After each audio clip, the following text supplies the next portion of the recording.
So that's now drying nicely. I'm just going to put some more lemon yellow out for my greens. And now I've moved on to a round brush, number 5 round brush. It's nothing special. It's a very cheap one actually.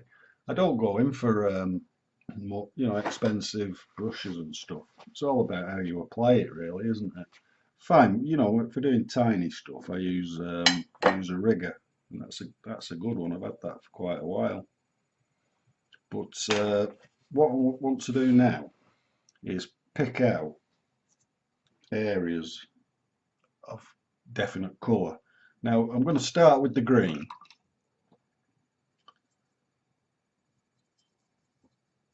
But using a smaller brush, even though it's not a tiny brush, it is a fair bit smaller. I can start picking out sort of, these leaves at the front that are in full sun that we drew.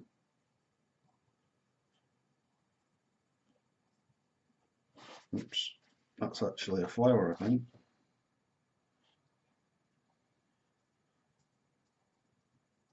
So by painting one or two of them, in obvious leaf shapes, then the rest can be added as a wash, if you understand me.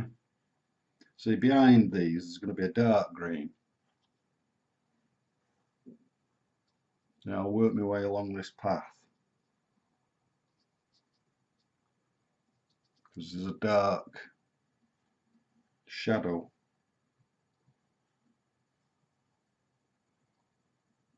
I'm going to go over that flower that we masked with green, and that little fella's half hidden.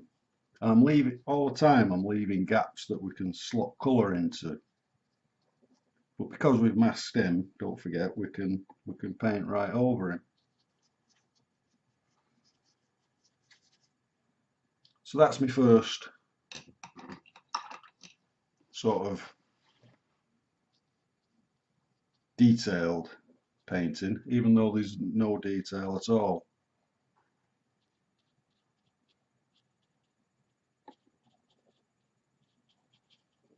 Now it's just a case of, like I keep saying, building up and building up.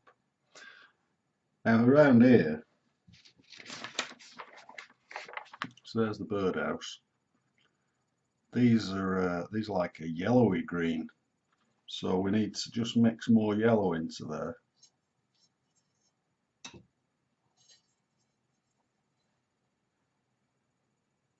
And they come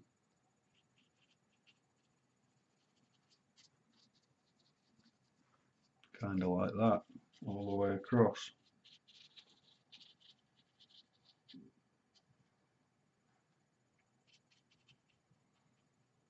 And they disappear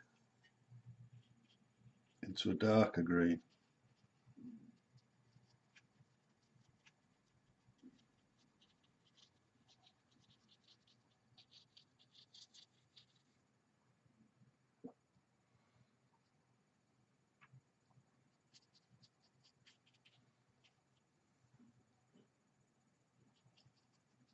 Now this is literally, it's now a process of building up your colours, looking at your reference, squint your eyes, so you get blocks of colour instead of definite things that you try to paint.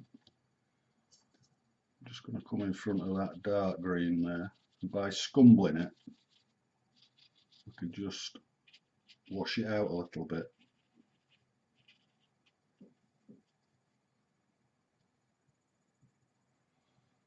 Yeah, and then looking at the other side, we've got kind of a bluey, a light green, but it's more of a blue. So we water down the bluey wash there, and we can use that at this side, and that'll dry different shade again.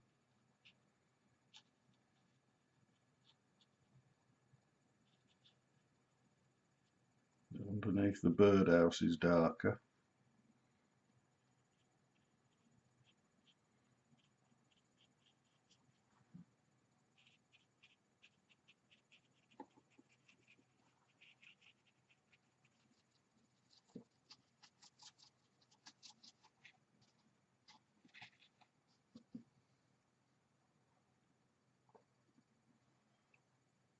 And that's a yellowy green again there. Now there's another technique I can actually use here using my hake, which I'd usually leave to the end, but because we've got kind of like a lot of very light leaves there, if I dab my hake into the yellow, straight from the tube yellow, then I can use that to denote these little leaves, you know, rather than paint every one.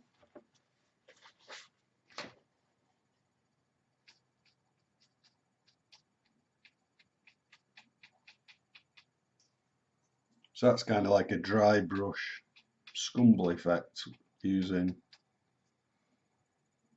that a little bit closer. You see there's no water on it at all, it's just straight from the tube.